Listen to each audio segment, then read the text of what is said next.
Magandang umaga, LCC family! Good morning, good morning, good morning. Lingunin naman natin yung mga katabi natin. Sabihin natin, magandang umaga kapatid. Yes! Good na good ang morning dahil meron tayong good na God. Hallelujah! Ang lahat ng handa ng magpuri sa Panginoon ay tumayo. Sige po, tayo po ay tumayo. Make sure comfortable kayo in your places because we're going to give God our best. Amen po ba? Hallelujah! Alam nyo po sa Revelations, si John, nakita niya yung creatures, nakita niya yung 24 elders. At sila po ay walang boundless sa time sa pagpupuri sa Panginoon. Tayo po dito, meron lang tayong mga hindi umabot ng isang oras, di ba? Pero ibibigay natin yung best natin and we will continually worship God and praise Him wherever we are. But right now, kasama natin ang isa't isa sa pagbibigay ng best na papuri sa Panginoon. Can we give God the best clap offering we can give this morning? Hallelujah! We will shout of the King for He is among us. Hallelujah, Lord.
shout His name over all.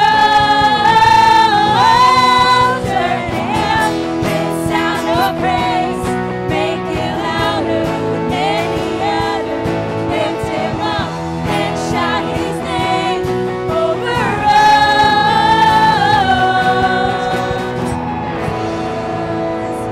Yes, Lord, come on, church, give Him the best praise that you can give. Hallelujah. Yes, Lord.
We cry to you, Lord Jesus. Oh, we cry holy to you. We cry holy. We cry holy to you, God. We cry holy, Lord. We cry holy. Holy is your name. We cry holy to you. Holy is your name. Holy is your name. Lord God, Lord, whatever stands in the way of our praise, Lord, may it be, Lord, pride or disbelief, Lord God. Lord, we truly want to cry out, Holy Father God. Hallelujah, Lord. Whatever iniquities it is, Lord God, that stands between us, Lord, and your throne, Lord God, we pray that you take it away, O God. Lord, we truly want to cry, Holy, holy, holy is the Lord, na wala pong nagiging in between, Lord Jesus, oh God. Because you're truly holy, Lord God. May we develop the fear and reverence in your name, oh God. That whenever we cry holy, Lord God, we mean it in our whole being, Lord Jesus, oh God. Lord, according to your holiness, may we be holy as well, Panginoon. Blameless, Lord God, when you come, Jesus. We cry holy, cry holy, holy, holy. Yes, Lord. We cry holy, holy, holy. So holy is your name. We cry holy. Come on, church, we sing together. We cry holy.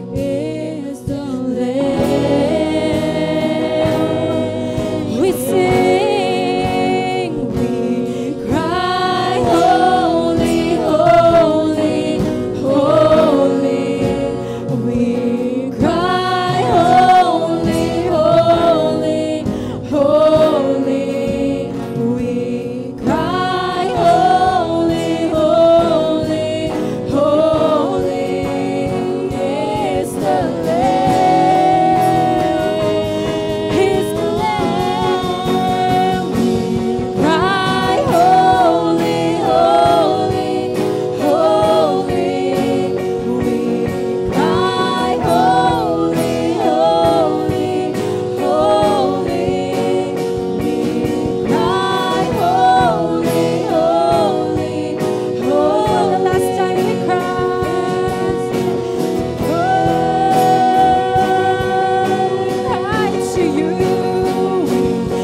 continue to dwell in your spirit, O God, in the spirit of worship, Lord God.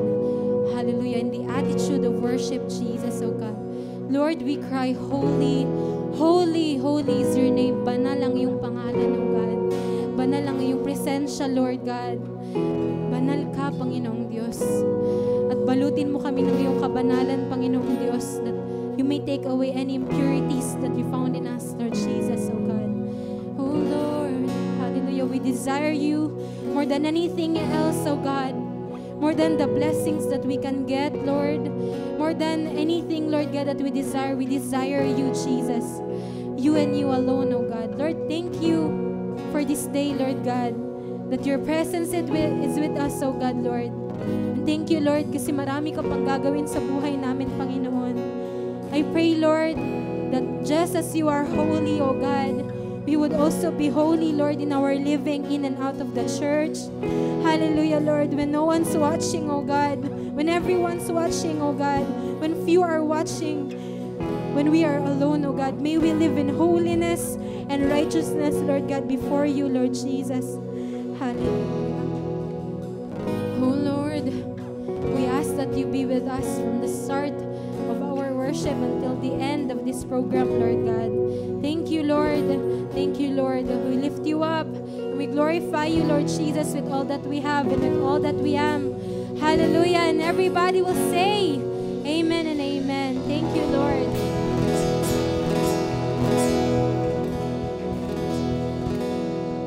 Mari po tayong makaupo.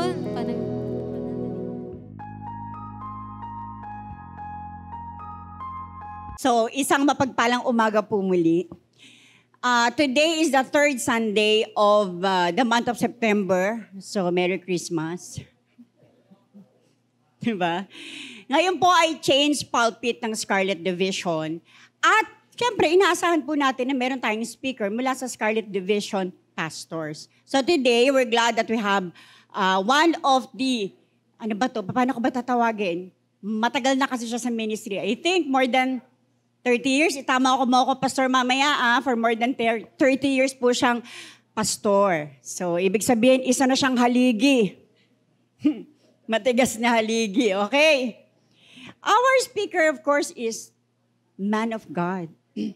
From Scarlet Division, may isang asawa at may 3 nagagandahang mga anak. Okay. Asawa po siya siyempre pag sinabi kayo asawa niya, di kilala nyo na siya, Pastora Weng Macabos. Siyempre nag-iisa lang ang asawa ni Pastora Weng na gwapo. At ang kanyang mga anak, alam ko, nakakasama nyo sila sa fellowship, si Winnie Beth, si Try, si Zoriel, kanyang mga nagagandahang mga anak. So more than 30 years sa ministry, currently pastoring Cornerstone Gospel Church sa Cainta area. So let's welcome our guest speaker for this morning, Reverend Robert Obet Macabos.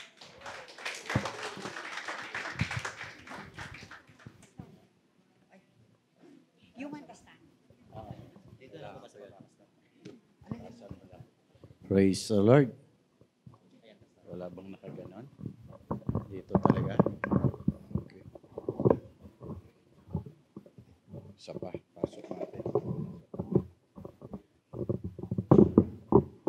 Nahihirapan kasi ako umahawak ng mic. Minsan napapagkamaran kong dumbbell.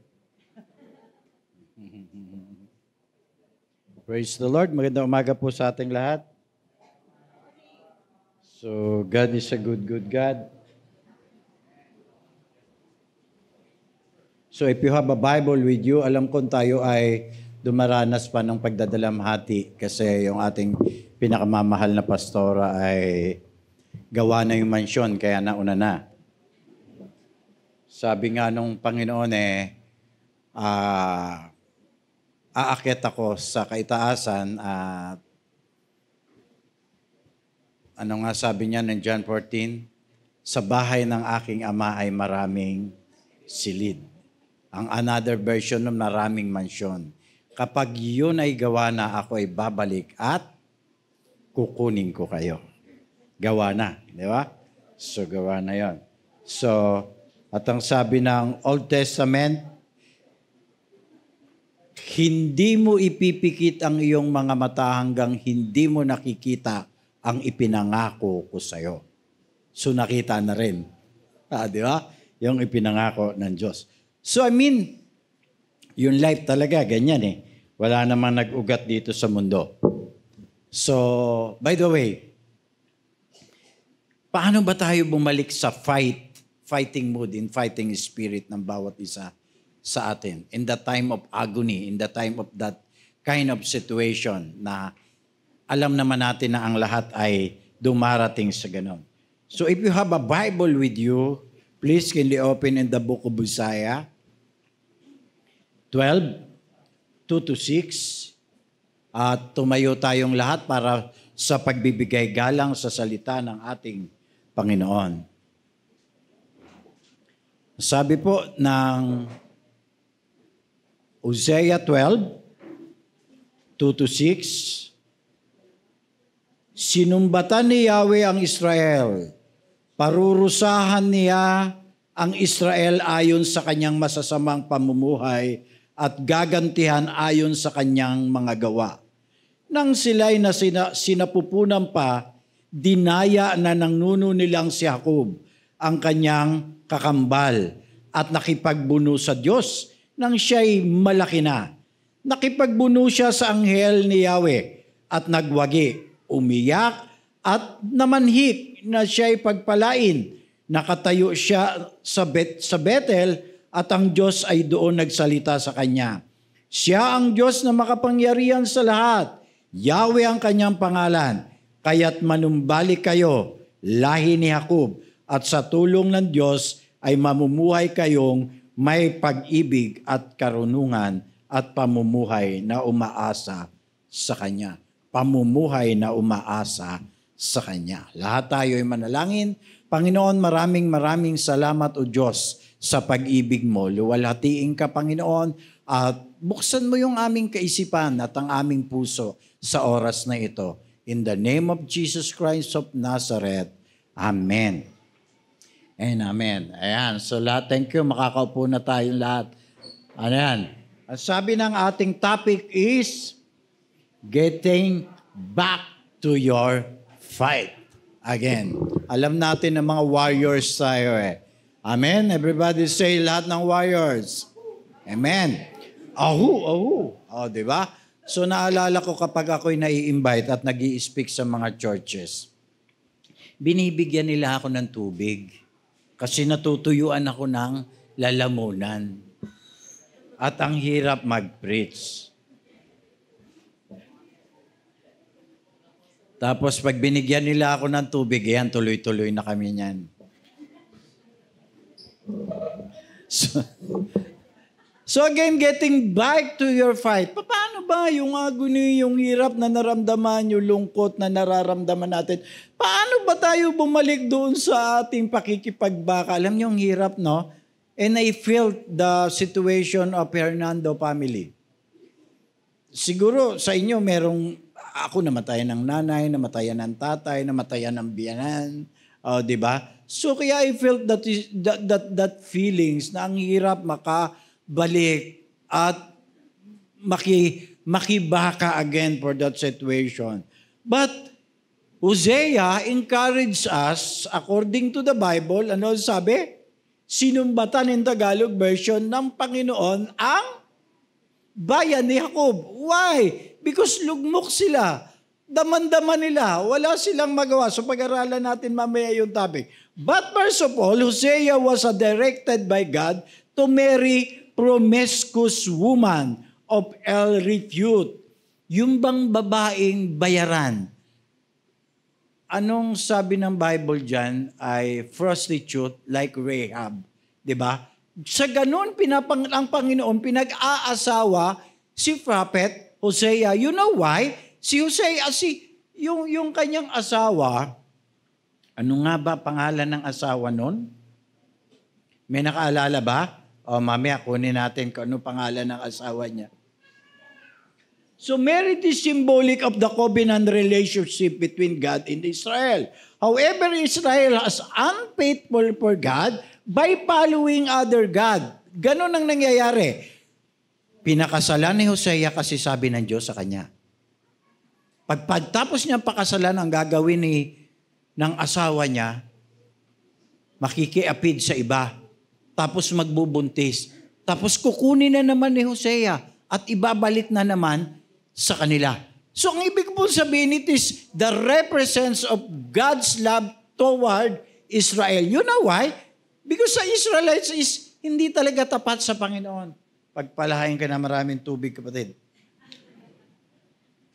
Payagan niyo ako, ha? Natutuyuan kasi ako eh.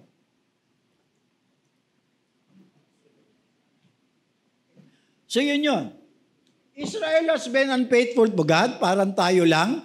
Hindi tayo nagiging tapat sa Panginoon, pero ang Diyos laging tapat sa atin. Ang dami natin pagkukulang sa Panginoon, pero yung Diyos hindi nagkulang sa atin. He never give up for us. Even we are not faithful in the Lord.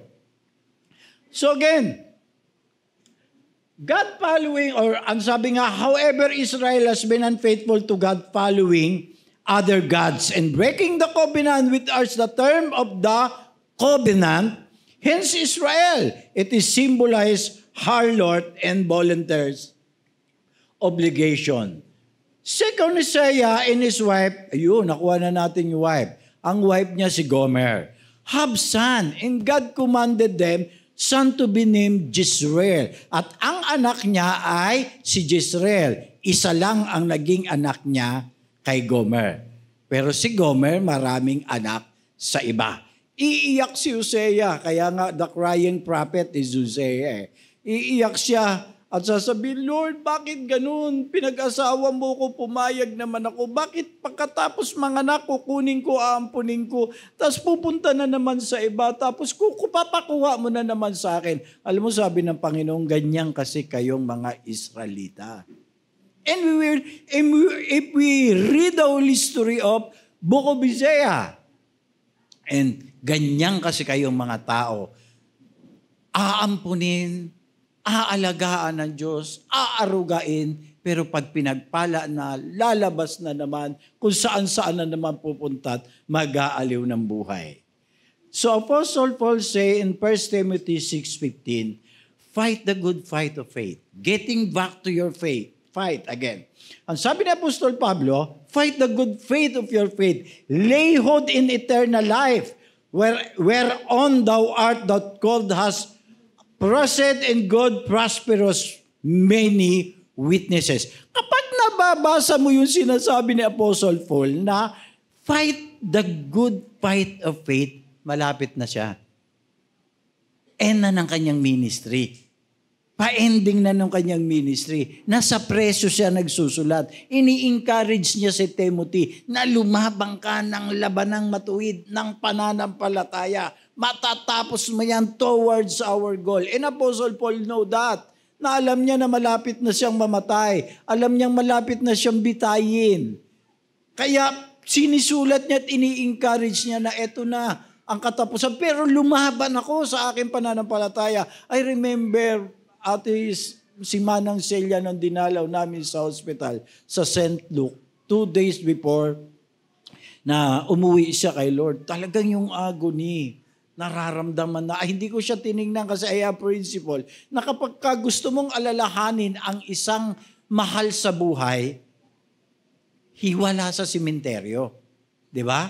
Saan mo siya dapat alalahanin? Sa bahay. Diyan kumakain. Di ba? Kapag inalala mo siya rito, saan nakaupo? Oh, di ba? Wala sa simenteryo. Di ba? Diyan siya nakaupo, kung ano-ano ginagawa. Kapag may bisita, siya nag-aayos, di ba? Diyan siya umaakyat. Ang lahat ng alaala nasa tahanan. Wala sa simenteryo. Tama po ba yun? Kaya kapag inalala mo siya, di ba? Ako may prinsipyo na ayokong tumingin. Kasi gusto ko yung huling tingin ko sa kanya na masaya siya, na huling nakita ko, buhay na buhay pa sa akin. So yun akin. So I don't know sa inyo. So okay, balik tayo.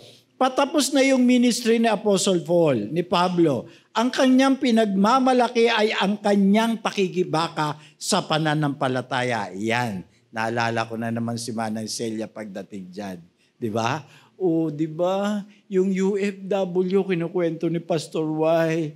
Yung UFW, may ministry pa kami. Di ba? Yung church, ang iniisip niya, ministry pa rin. Di ba? Tapos na yung pakikipagbaka, sabi ni Apostol Pablo, lumaban ako ng tamang pananampalataya sa Panginoon. Yun yung kanyang pinagmamalaki. Yun din ang dapat nating ipagmalaki. I have fought a good fight. I have finished my course. I have kept the faith. And sabi niya sa 2 Timothy, Apostle Paul never loses fight.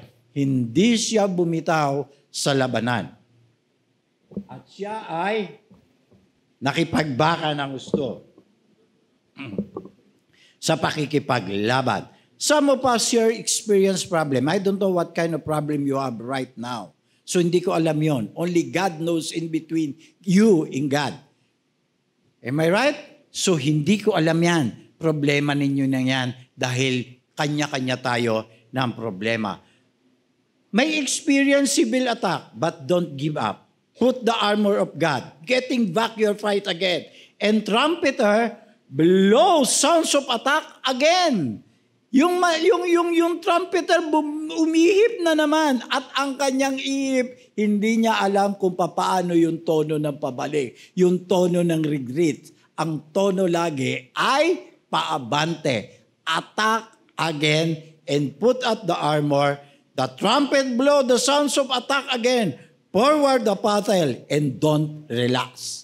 Kasi ang labanan, hindi naman talaga doon. Ang sarap nga ng pinapauwi ka na ng Lord. Paano ba bumalik sa pakikipagbaka kapag lugmo ka na? Hosea advised with us. Through Jacob. Yung PowerPoint ko, please. Tingin lang sa akin. Iyan. Pag ganun ko ng kamay, go na tayo. Okay, Jacob is our good example how to getting back fight. Paano ba si Jacob? Bakit siya yung example ng Lord? Pagdating kay Hosea. Sinulat ni Prophet Hosea ang maikling passage about Jacob.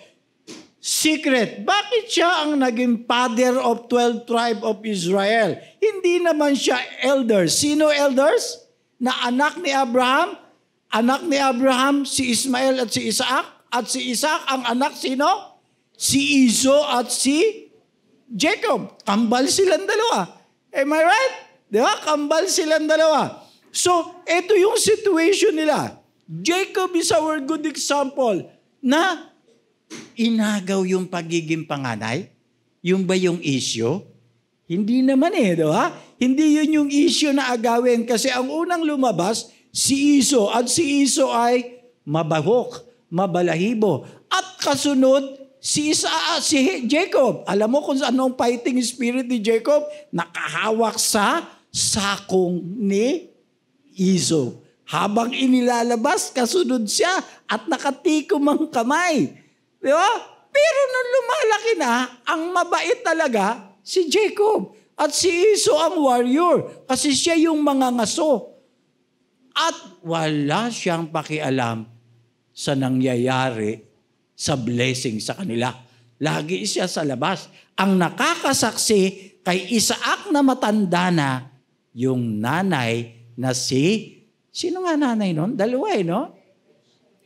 Si Rebecca at sino isa? Si Leah at saka si Rachel. O, di ba? Si Rebecca yata, anak niya. Kanino bang asawa si Rebecca?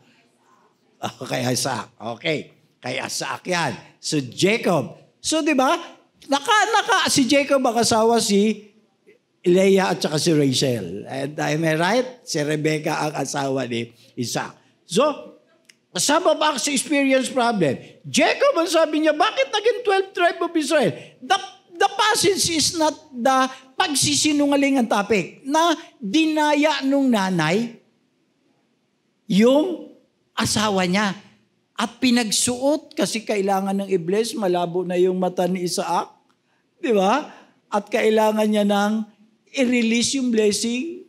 Dumating sabi narinig na, malapit na, mamamatay na yung ama. Wala lagi si Iso, laging nasa mundok, laging nangangaso. So anong dapat natin gawin? Magdamit ka ng damit ng hayop para lumapit ka sa tatay mo. Tapos amoy hayop kasi si Esau ang amoy. Hindi ko lang naamoy pero sa undescribed na Bible is, di ba? Kasi nga, mangangaso siya at lagi doon. So nung hinahawakan niya, balbon, inirelease yung blessing. Nung hinihingi na ni Esau yung blessing niya sa tatay niya, ang sabi ni Isaac, sino ba yung i-bless ko? Inirelease ko na yung blessing ng pagiging panganay kanina. Di ba? Sino ba yun? Si Jacob. At galit na galit sino? Si Esau. Pag nagkita tayo uli, papatayin kita. Kaya si Jacob umalis sa kanilang tahanan. So the issue is pagsisinungaling ba? Hindi. What is the issue? The issue is hungerness for God. Kasi walang pakialam si Esau. Wala siyang pakialam sa Lord. Wala siyang pakialam doon sa ginagawa ng tatay niya na nagpe-pray every morning at very much devoted to God. So meron naman talagang mga anak na ganun. Di ba? Ayaw pakialaman yung ginagawa ng tatay at ng nanay. And this is the issue. Hungerness for God. Sa istorya ng magkapatid, nakita naman natin yung Lord. Again, kung bakit ginrant yung blessing kay Jacob because of hungerness nung nanay at nung anak. You got that point? Puso na naman ng Panginoon ang tinitingnan sa tao. Hindi talaga tumitingin ang Panginoon sa macho kasi si si Esau kasi mangangaso, warrior, malaking tao, balbon. Hindi talaga ang Diyos nakatingin sa labas na anyo ng tao. Saan nakatingin ang Lord? Sa puso ng tao. At this time, ang tiningnan, hungerness ng mag-ina. Mamaya pag-aralan natin yan. Tuloy lang natin. Issue of selfish and irresponsibility. Yun yung karakter niya. Samantalang si Jacob laging kasama nung nanay, nakikita yung ginagawa nung tatay, lagi doon sa loob ng tahanan na parang nagkikare sa kanyang mga magulang. Or actually, they are caring for their parents. Pero si Esau walang pakialam. So that's why, kaya galit na galit. At binenta pa yung pagiging panganay. Di ba? Saan binenta? Sa isang mangkok na lugaw. O, di ba? Kaya ang pinifeeding, lugaw no? Nagluluto kasi magaling na chef si Jacob Magaling siya chef kasi pambahay siya dumating si Esau, pagod na pagod, gutom na gutom. Diba? Sabi ni Jacob, pakainin kita nito. Bibigyan kita nito. Pero, di ba? Ibigay mo yung pagiging panganay mo sa akin. And look at that. Diba? Hungerness for the stomach and flesh. Pero hungerness for God ang ginrant ng Lord. Esau is selfishness. A responsibility sa kanilang kultura. Elders talaga ang may karapatang kumuha ng lahat ng blessing from the father, from Isaac na anak ni Abraham. Issue, hindi pandaraya, magulang at anak, kundi yung hungerness ng nanay at ng anak. God granted the hungerness of His people spiritually. Sometimes pinagtatawanan natin yung kung magpuri. Ito naman, kung magpuri, extreme na extreme. Pwede ka naman pumikit ang mata at pwede mong damahin yung Panginoon. Talon pa ng talon, sayaw pa ng sayaw. Di ba palakpak pa ng palakpak, luluhod pa. Alam nyo yung mga extreme, yun ang gustong-gusto ng Lord Because they are hunger in the presence of God. And they want to feel the presence of the Lord. Am I right? Di ba? Hindi yung akala mo, tapos pagdating sa prayer, kaya ang Lord saan nakatingin? Sa puso ng tao Hindi yung nakapikit, lumuluha pa, Lord. Tapos kung ano-ano pinapanalangin. Tapos yung isa dilat na dilat, akala mo hindi napipil yung Espiritu ng Lord. Ang panalangin at ang feel the Spirit of God, wala sa style. Wala sa dilat ka, wala sa pikit ka. Hindi dahil nakaluhod ka, banal ka na. Hindi dahil nakatagilid ka, holy ka na. Right? Ang Diyos nararamdaman sa puso ng tao. If you have peace in God, in comfort of the Lord, kahit dilat ka, sinasagot ka ng Diyos. Unang-una, hungerness for God. Sana damahin natin yon. Alam nyo, nung 80s, nung 90s, nung 70s, kapag mag-fasting kami, grabe, yung kauhawa namin sa Panginoon.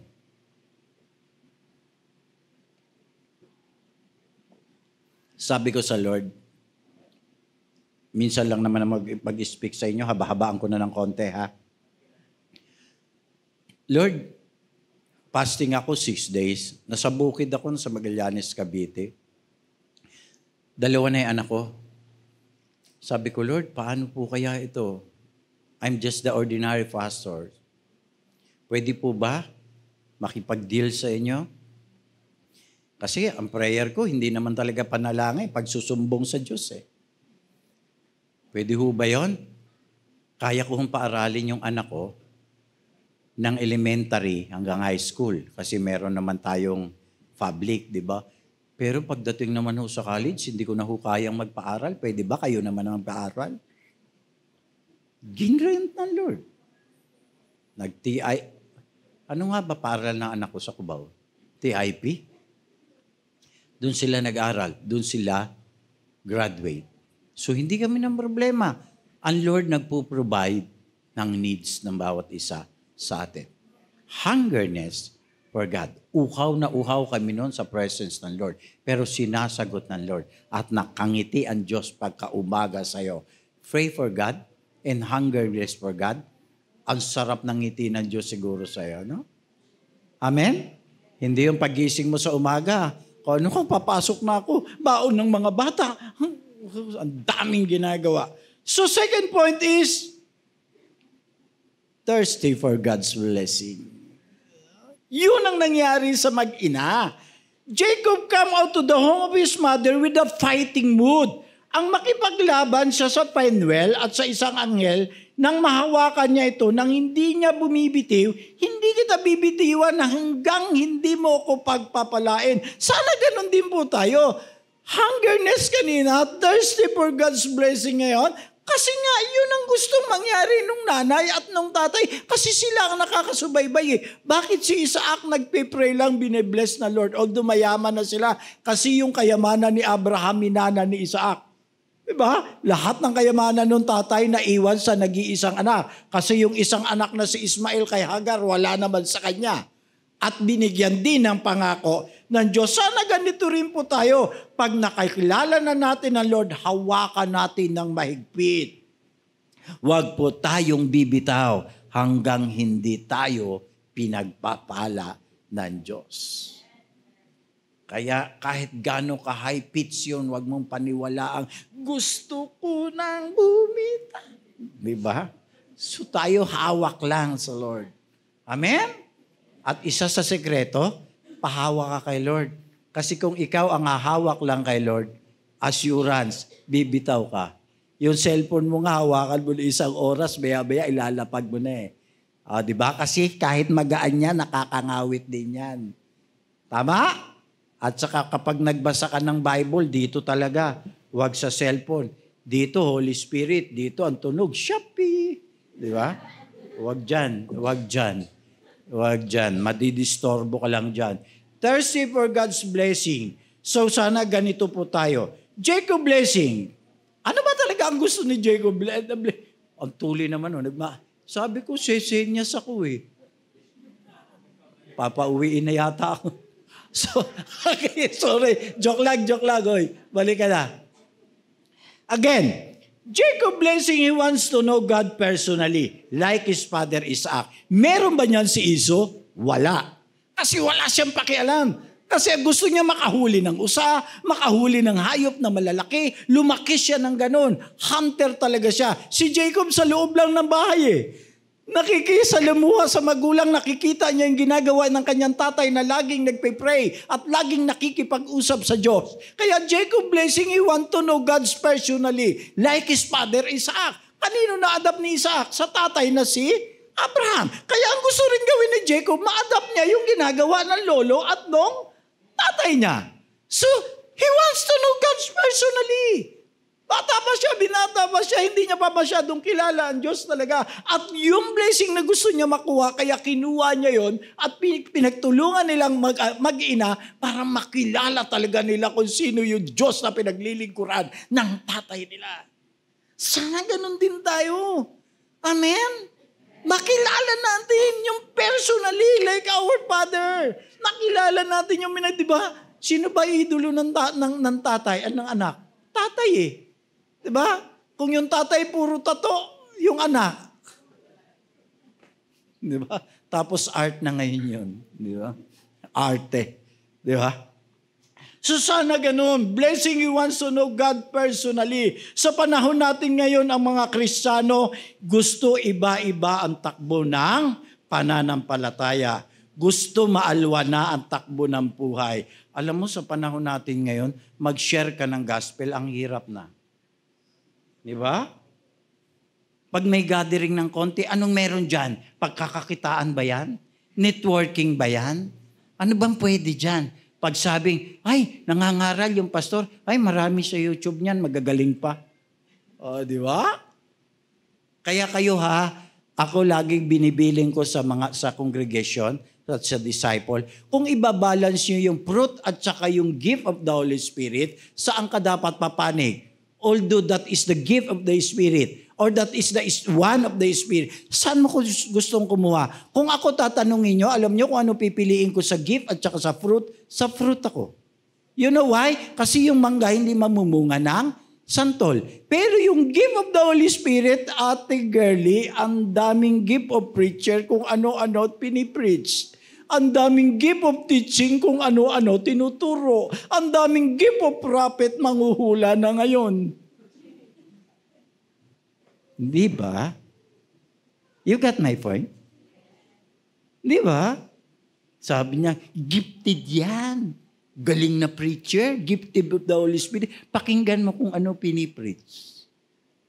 Di ba? Kaya yung fruit at saka yung gift, dito ako sa fruit, sabi ko, kasi hindi ako mabubuka ng santol kapag mangga ka. So again, sa panahon natin ngayon, ang hirap na ng gospel ngayon. May mga sagot na may pera ba dyan sa community kapag lumabang ka? So ang dami. In Malakaya 1-3, God said, I love Jacob, I hate Esau. So why God said for that? Diba? Doon sa dalawang kambal, sa anak niya, na tinawag na lolo si Abraham, sa anak ni Abraham na si Isaac, at sa anak ni Isaac na dalawang kambal, si Jacob at saka si Esau, ang sabi ng Lord pagdating sa Malakay, end of Old Testament, folks, I love Jacob, I hate Esau. Esau lived only for himself. Esau represent everything that God hates humankind. Ang lahi niya ang kalaban ng mga Israelita until now. Ang lahi ni Esau ay Edomites. Yung Edom, nakatira sila between Jordan and Israel dito sa Eastern. Sa baba sila nakatira at sila ang until now kalaban ng lahi ni Jacob. And Jacob is just Christianity, the 12 tribe of Israel. And we are the product, di ba? At tayo yung kasama, and we are the family rather. So yun yun yung gustong iparating sa atin. Jacob blessing, he wants to know God's personally. Gusto niyang makuha talaga kung ano ang Diyos ng tatay niya. Kung sino yung Diyos ng kanyang ama. Why Isaac cried to God? Why the father Abraham cried to God? At pagkatapos niyan, release, and the blessing comes. So yun ang gusto ni Jacob kuning sikreto. Sabi niya, gusto ko yung blessing na yun. Gusto mo kayo magigintutan. So Jesus blessing, Jacob blessing, he wants to know God's personally like his father Isaac. Sana katulad din natin. And then, live.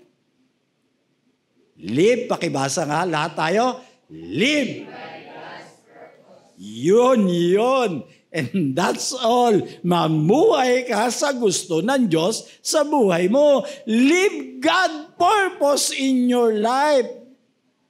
Si Iso kasi walang ka-purpose. Gusto niya kanya lahat yun, sarili niya. In Genesis 25, eto yung buong istorya kasi nila. Nasa Genesis. Ang layo na, no? Genesis to Hosea. Pero mination pa rin ni Hosea. Ipinanganak sila sa kalooban ng Diyos. This time, ang nanay talaga kapag binasa nyo yan, ang nanay talaga ang kinausap ng Diyos. Kaya ang nanay ang nakakaalam ng purpose. Kaya nagtanong yung meron ka ba dyan, Brad? Pahingi nga ako niyan. Genesis 25. Maikli lang naman yan. 22 to 26. Pabasa tayo dyan, ha? So, ang kinausap talaga ng Panginoon, hindi yung tatay. Hindi si Isaac ang kinausap. Kaya walang alam sa Isaac sa plano ng Lord sa dalawang kambal. Ang may plano talaga, ang Diyos at si Rebecca. Sila talaga ang magkausap ng Panginoon. Sige, pakuha, antay natin. Tagalog version, Brad. Pero kung English, okay na rin. Kaya nga sabi nga, ang nanay ang nakakaalam ng purpose ng Lord, kaya siya rin ang ginamit, nanay rin ang ginamit upang mapunta sa bunso ang blessing. Hindi si Isaac ang kinausap ng God para sa plan ng kambal. Yung nanay talaga na si Rebecca. Okay? Basahin ko na.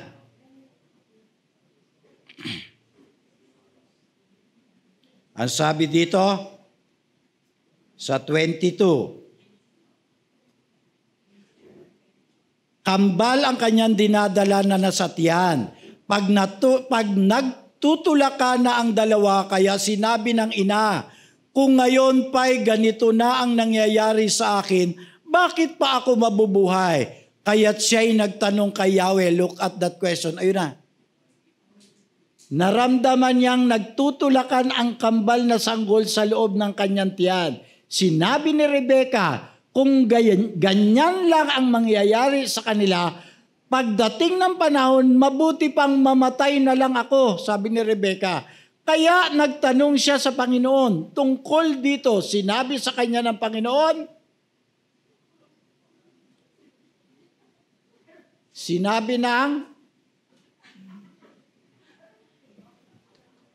tuloy ko na nga. Asa na ba ako? Nasaan? 23. Ganito naman ang sagot ni Yahweh.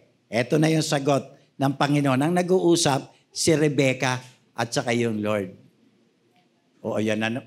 Talaga itong manggagaling sa dalawang sanggol na nasatiyan mo ang dalawang bansa. Dalawang grupo ng mga tao na naglalaban-laban at ang isa'y magiging Tama ba? Okay. Magiging makapangyarihan kaysa isa. Ang nakakatanda ay maglilingkod sa nakakabata niyang kapatid. Tingnan mo yung sagot, di ba? Wala naman si Isaac. Ang Diyos at si Rebecca ang nag-uusap. Sino talaga ang may anam ng plano? Yung nanay. Di ba? Hindi talaga alam nung tatay. Kasi gano'n naman talaga nanay pag naghihirapan na eh. Nanganak si Rebecca ng kambal. Tapos na tayo dyan. Okay na. Thank you. So yun yung situation, nakuha ninyo? Na ang wala talagang alam yung tatay eh. Minsan talaga ang Diyos kinakausap, tapos galit na galit yung tatay. Ang hindi niya alam ang nag-uusap ang Diyos at yung nanay. Di ba? Pero yung tatay galit na galit, wala kasi siyang alam. Kaya ang gumawa ng kapamaraanan, sino? Yung nanay. Di ba? Sige anak, magdamit ka ng damit ng hayop. Tapos lumapit ka sa tatay mo. Maglagay ka ng amoy na ganito kasi amoy ni Isaw yan. Di ba? So ano nga pala issue nun? Hindi bandaraya, ang issue ang Gernes? Yung kauhawan ng mag-ina. Kasi yung mag-ina ay yung nanay ang nakakaalam sa plan Kasi kung yung panganay ang magwawagi at may re-receive ng blessing, baliwala lahat ng gift o baliwala lahat ng plan ng Lord. So again, Jacob lived by God's purpose. I will not be... Saan na tayo, kapatid? Jacob lived by God's purpose. I will not be healed by sin. Right? So ano ba kayo gusto ng kaiwasan ng Lord? Kasalanan lang naman, di ba? Alam niyo ng panahon namin nila, wala yata akong kaidaran rito. Panahon namin nila, boy. Panahon namin nila, pastor. Walang nakakatayo dito na song leader nang hindi nakapalda, nang hindi talagang dress na dress. Kasi old school kami. Di ba? Noong araw, naalala niyo yung girlie? Di ba? Kita mo yan, no? Talagang, naalala niyo yun? Yung mga elders na nandirito? Talagang, si Pastor Rawing nga, pagka nakita kita uli ng ganyan, hahatakin kita pababa. O, di ba? Kailangan talaga, pati mga musician, walang nakatayong nakamaong. Naka-t-shirt lang. Di ba? I'm not saying WLT na ganun ha. Kasi ibabalance natin. Ha? Kasi old school kami, new school kayo eh.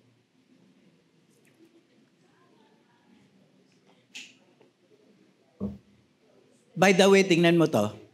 I will not be healed by sin. Ngayon, ang question, kasalanan ba ang mag-t-shirt at ang mag-ong? Kasalanan ba ang mag-rubber? Di ba? Kasi kami noong pagka-rubber, bakit naka-rubber ka? Ano ka, magbabasketball ka? Diba, tatayo ka dyan sa palpit? Ganun kami katindi noon, nung araw na yun. Di ba? Yung mga old school. Pero ngayon, kita mo naman, di ba? They are filled the presence of God. Ang laki ng impluensya ng mga musician. Kaya kapag nanonood ako ng Hillsong, Katinas, nanonood ako sa YouTube, talaga namang ang hikaw ng umaawit. 3, butas ang maong, diba? Yung gitarista naka-short, tapos nakadipa lumuluhod, umiiyak sa Panginoon. Hindi mo talaga kaya ngatulan ng Diyos no? Kaya ang sabi ng Lord, Jacob lived by God's purpose. And what is the God's purpose? I will not be healed by sin. Kasalanan ba? Hindi naman Kaya reform tayo lahat bigla, no? Di ba? Tapos anak mo pa yon. Tapos nag-Bible school na yung anak mo. Di ba? Tapos nagpa-disciple yung anak mo. Musician yung anak mo. Ang galing na sa debate. Wala nang maidepensa si nanay. Sabi ni nanay, sige na nga. So I will not be healed by sin. Pangalawa, I'm more than conqueror. I'm more than conqueror, sabi ni Jacob. And pangatlo, I want God's hands on me. Pangapat, I want God's blessing in any cost. Like Jacob, we are born to be channel of blessing. Sana ganyan tayo. Jacob is meant to get blessing. Come from father of Battle of Penuel. Hindi niya nakuha agad ang promise ng Lord. Nung ni-receive ba at inirelease ng tatay yung blessing ng pagiging panganay, na-receive kagad yung blessing? Wala namang ganun Diba? Nung inanoint ni Samuel si King David, na batang-bata ba, na-receive kagad yung blessing at pagiging king? Walang ganun Si Sarah nung pinangakuan ng Panginoon si Abraham ng isang anak na ipinanganak si Isaac, pinanganak ba kagad? Na-release kagad yung blessing? Walang ganun. Lahat nagpupunta sa proseso. Jacob, born to be a channel of blessing. Lahat tayo magmamature. Hindi tayo ipinapanganak na meron ng sariling gintong kutsara. Yung iba meron na. Mamanahin pa nila pero pag-aaralan pa rin nila kung paano i-manage ang lahat ng ito. Ang ibig kong sabihin kapag pinangako ng Diyos sa iyo ngayon, hindi yung pagdilat ng mata mo mayaman ka na. Walang ganon.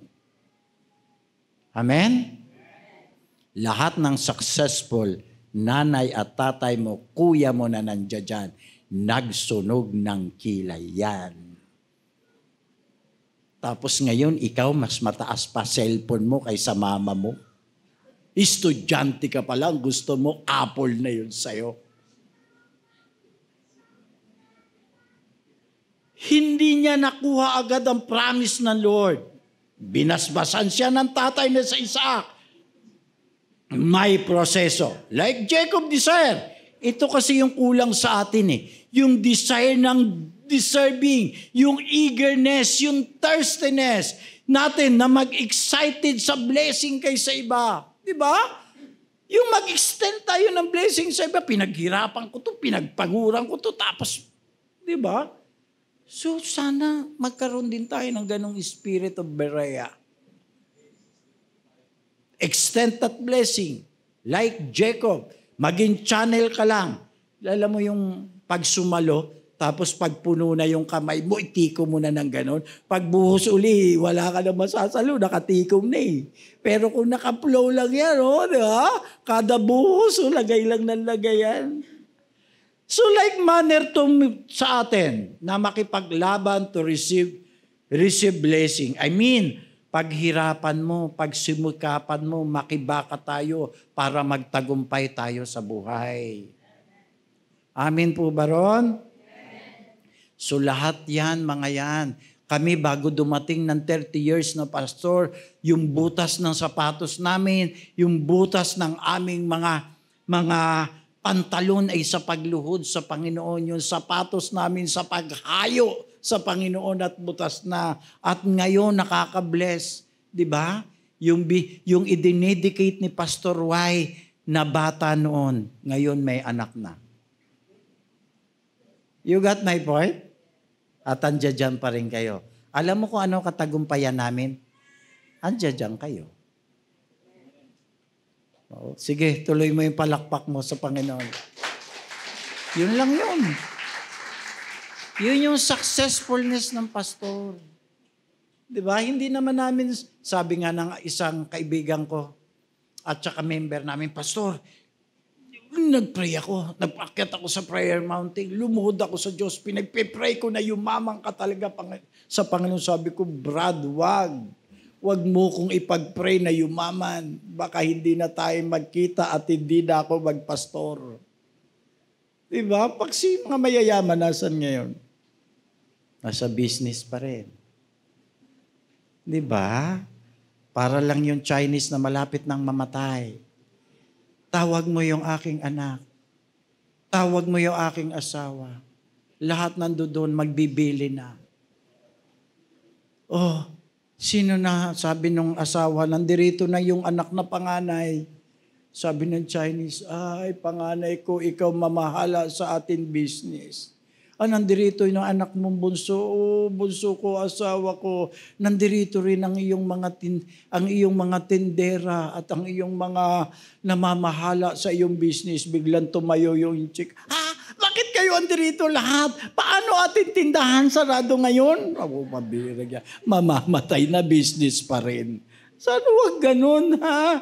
So, folks, ang ibig nating sabihin, lahat ng nagtagumpay sa buhay, nagsumikap sa buhay, nagsunog ng kanilang kilay. Amen? So, lahat yon, don't give up. Fight back. Ngayon ka pa matatakot sa labanan. Kung may problema ka, may Kristo ka na. Noon nga wala kang Kristo, lumalabang ka eh. Ngayon may kakampi ka na. May Kristo ka na. So, laban lang para magtagumpay sa buhay. And Hosea 12:3, he took his brother by the heel in the womb, and by his strength he had power with God. In the secret to win the battles is strength of God. Paano ka manalo sa labanan? Huwag kang mag-rely. Don't rely for your own strength. Rely for strength of God. Pag sarili mo yan, ang daming macho, lalaki ng katawan. Nag-aalaga kami ng bodybuilder sa Rainforest at saka sa Pasig Gym. Nagtuturo ako ng pose para sa kanila. Tumawid, nagmumotor, na disgrasya, patay rin naman eh. Di ba? Sinasabi natin. So, secret to win the battle is strength of God. Don't rely your own strength. Rely the strength of God. So in Genesis 31:3, and the Lord said unto Jacob, return. Ang sabi ng Panginoon kay Jacob, Jacob, eto na yung panahon para bumalik ka. Return unto the land thy father and by the kindred, and I will be with D. Jacob immediately obeyed to God nung pinauwi na siya ng Panginoon. Tuwan-tuwa siya. Sabi niya, yes, uuwi na ako sa bayan ko. You know why? He is very much excited to go. Kasi nagre-rely siya sa presence ng Lord. Anong sabi? Diyos muna ang nakipag-usap sa kanya na umuwi ka na sa bayan ng tatay mo. Ang tagal niya ng pinangarap yun. Gustong-gusto niya na umuwi. You know why? Ano sabi diyan? Walang ibang. Sandali, isipin ko nga muna. No other feel like home. Tama ba ako? Di ba? Di ba? Isa ano? No place like home. Kaya uwi na siya. Sabi niya, gustong-gusto ko nang umuwi. You know why? Kasi no place like home. And then, nakakauwi na ako sa home church ko. Makikita ko na uli sila. Diba? Kaya nung sinabi ng Lord kay Jacob, uwi ka na, yung katuwaan niya, ganun na lang. Kasi yung hungerness and thirstiness niya, dun niya nakuha sa home church niya. Lahat ng aral spiritually, dun niya nakuha sa home church niya. Sa lugar nila. Kaya gustong-gusto niyang umuwi pero sandali lang yung kasiyahan niya sa buhay. Kasi uuwi siya, makikita niya yung kapatid niya na inagawan niya ng pagiging panganay, na inagawan niya ng pagiging blessing. At ang dami na ng lahi ni Iso, mga Edomites at warriors si Iso. Yung history ni Iso hindi tinutukan ng Bible, ang history ni Isaac ang tinutukan. Pero pag tiningnan mo ang history ni Iso from Edomites, lahat sila warrior. Ang daming pinatay, makikita ko yung kapatid ko. Ano ang gagawin ko? Nawala bigla yung excitement niya. Nauuwi kasi ang mindset niya spiritually. Uuwi ako sa church, uuwi ako sa home church, no place, di ba? Nawala talaga. Sabi niya, ganun nga, pero sandali lang. Wala pa siya sa Padam Aram at sa Mesopotamia. Chief City is Haran, narinig niya, paparating yung kapatid niyang si Iso. Hindi niya alam ang gagawin niya. Takot ang naghari sa kanya. Alam mo kung saan niya natagpuan ang sarili niya? Dahil sa takot, nakaluhod, umiiyak sa Diyos. Yun lang ang masarap kay Jacob, di ba? Nakaluhod, umiiyak sa Diyos. Lord, tulungan mo ko. Anong ginawa ng Lord? May biglang nagpakita na anghel sa Battle of Penuel. Anong ginawa ng anghel? Sinunog ba yung tropa ni Iso ng kapatid niya? Pinatay ba lahat? Binato ba ng apoy? Pinaulan na ng yelo? Hindi. Tinuruan ng Diyos si Jacob na lumaban. Nagpakita yung anghel, tuwa-tuwa siya, kakampi ko ito. Hindi, magre-wrestling tayo dalawa kasi tuturuan kita kung papaano. God does not teach us na ngumangay, na ma-receive lang yung blessing. God teaches us how to fight the battle. Tuturuan ka ng Diyos sa sandali ng kagipitan mo sa buhay, sa sandali ng agony mo, may ituturo ang Diyos sa iyo because Jacob lived the purpose of God. Ang mahal sa buhay, pag nawala na yan, huwag ka na ma-depress. Tapos na yun eh. Wala na yung tampo mo. Diba? Lahat yan nawawala na. Although nag-iisa ka na lang, magmumukmo ka na lang. Diba? Go on. Tapos na yung lahat. Lahat yan repressible. Kaya kailangan mong mabuhay ng maayos at paglibang sa presence ng Lord. Balik ka sa labanan. Back to the battle again. Hindi na padala ang Diyos kay Jacob para itaboy lahat ng tropa ni Iso. Right? Fight the wind of the battles. Ang sabi nga, may miracle bang ginawa? Wala. Tinuruan siyang lumaban. Fight to win the battle of struggleness. Struggle siya eh. Di ba? Struggle siya. Hindi niya alam ang ginawa niya. So anong ginawa na Lord sa kanya? Fight the battle of Struggleness. Pangalawa, fight the battle of confusion. Mananalo ba ako? Ano ba ang gagawin ko? Confused na ako. Ano ginawa niya? Dahil na-confuse siya, para manigurado sa sarili niyang katalinuhan, pinaghiwalay niya yung pamilya niya. Did you read the history of Jacob and Esau? Di ba? Pinaghiwalay niya. Kasi baka kung atakihin kami, yung mga anak ko kay Leah at or kay Rebecca mabuhay. Di ba? Yung lahi ko hindi mawawala. On knowledge, on strength, on ability, on strategy. Don't rely on your strategy. Rely on the strategy of God. Kasi pinapauwi ka na eh. So saan yan natagpuan yung sarili niya? Nakaluhod, umiiyak sa Lord. Hindi word of encouragement ang sa Lord ni Lord. Isang anghel. Hindi para kumampi sa kanya, kundi para hindi rin makipagdigba, para lumaban. Dumarating po tayo sa ganitong situation. Confusion, struggle, takot, hindi alam ang gagawin, at walang nag-i-encourage sa atin. Saan mo dapat matagpuan ang sarili mo? Nakaluhod sa Diyos. At tuturuan ka ng Diyos kung papaanong lumaban. Wow! Unang point, God teaches us how to fight with Him.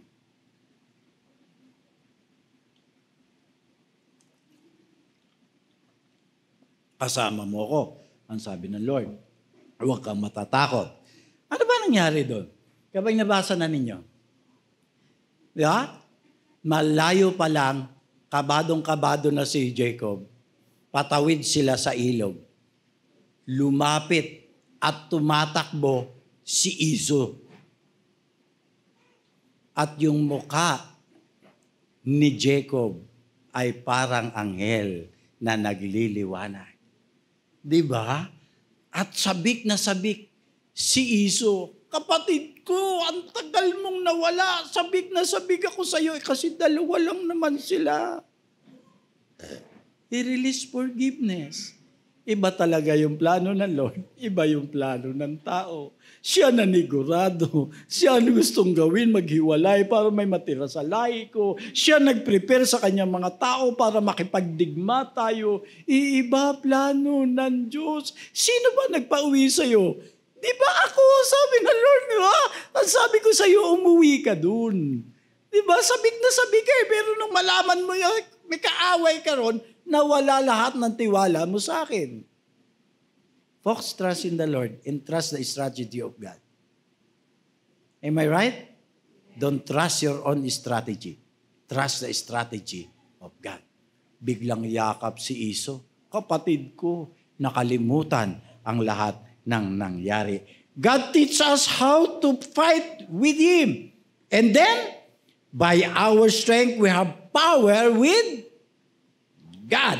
Pangatlo, God is our fighting trainer. As our sparring partner to make Him into the strong warriors. Paano manalo? Paano naging 8th division champion, pounds per pounds ang ating Manny Pacquiao? Sino na sa likod? Si Freddie Roach. God ka dyan. Yes, may God naman talaga. Pero yung coach sino? Oh, di ba? Oh. Sabi ni Freddie Roach, kaliwa, kanan. Oh, di ba? Siya yung sumisigaw. Kasi siya yung coach, siya yung nakakakita ng kainaan at nakakakita ng laban. Di ba? Tama ba? Siya yung nasa tagumpay ng lahat ng tagumpay ni Manny Pacquiao, si Freddie Roach ang coach. Jesus is our coach. Siya yung nakikita sa labanan. Siya yung nakakakita. Anong sabi na Lord? The battle is mine, but the victory is... Diba? Si Freddie Roach ba ang naiangat? Diba lagi naman si Manny Pacquiao? Kuha natin yon. Pero ang laging nasa training niya, si Freddie Roach at saka si Buboy, yung kababata niya. Yun nung sumisigaw na kanang pagdating ng first round, ganito kahinaan, nakita na natin. Di ba? Gulatin mo lang, kilitiin mo lang, tumba na yan. So coach yun. And look at the team of Ginebra, nakilala sa fighting spirit. An athlete talaga ang goal manalo. Di ba?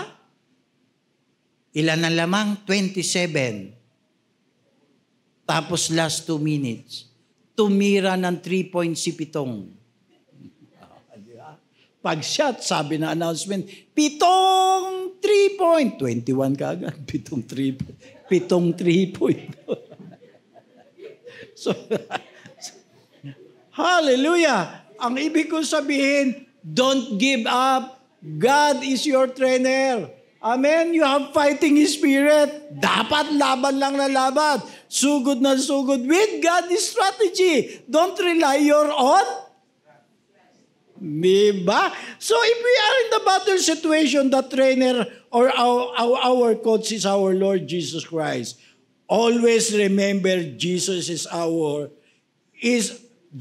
always in our side. He is our trainer in coach. Laging nakaalalay sa'yo, laging nakasigaw sa'yo, laging sinasabihan kang wag dyan, wag kang kumaliwa, wag kang kumanan, wag dyan anak. The Bible is not ours. Ang sabi ng Bible, the battle is ours, but the victory is yours. Jacob realized na hindi pala talaga si Esau ang kanyang kalaban. Hindi talaga yung kapatid niya, kundi yung takot niya, yung sarili niya. Di ba? Saan Diyos ang may sabi sa'yo na walang ka pa ng tiwala? Ang dami mo pang ginawang strategy. Pinakaba mo pa yung sarili mo. Di ba? Nag-struggle ka pa, nag-confuse ka pa. Pero nung magkita kayo, niyakap ka lang. Di ba? Nawala lahat ng strategy mo. Folks, Son of God today, if you have a battle, this one of the greatest lesson we can ever learn. Our battle is never with people, nor our co-workers, in our neighbors, not in our neighbors, not our unsaved loved ones, but with God. Son of God today, if you have a battle, folks, ang sabi nga, meron pa ako? Wala na? Sige. Folks, Son of God today, if you have a battle, pray all night, go to the certain place, spending time in prayer until breakthrough. Luhod ka sa Diyos, iyak ka sa Panginoon, bigay mo yung sarili mo sa Panginoon hanggang ma-breakthrough. Wrestling or wrestle, fighting, weeping, crying out to God. Ask God restoration. Who wants holiness, purity, Christ-likeness, cry out, fight, and wrestle with God until the break of all chains. Lahat ito ay mapapatid. Ang sabi nga, when you feel like a falling down, wala na to dyan, ha?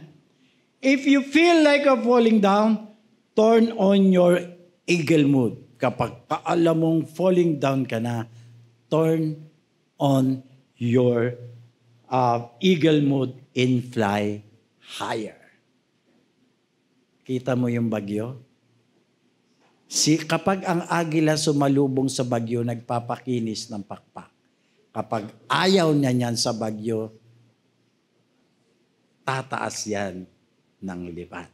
Kaya, when you feel like falling down, turn on your eagle mood and fly higher.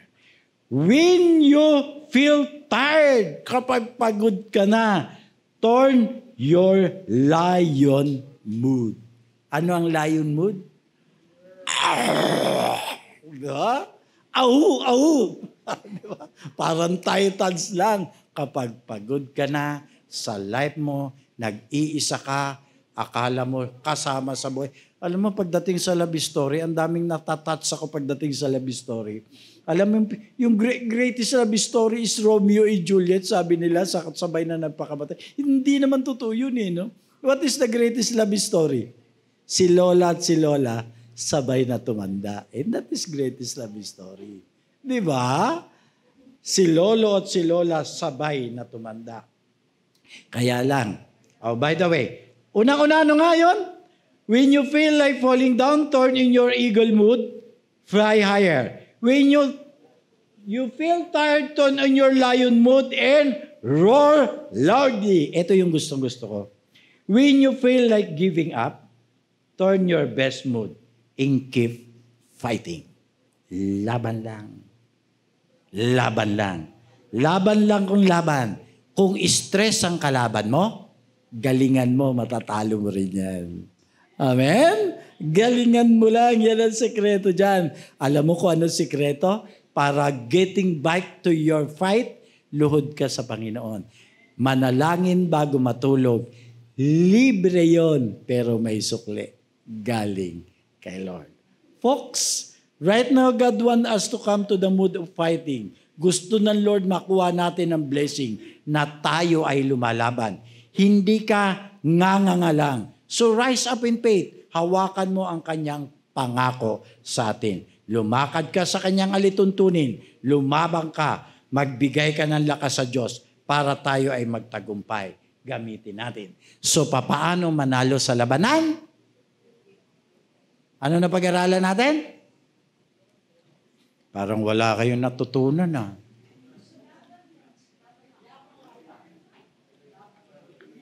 O sige, para makuha ninyo yung buod kung papaano manalo sa labanan, galingan mo.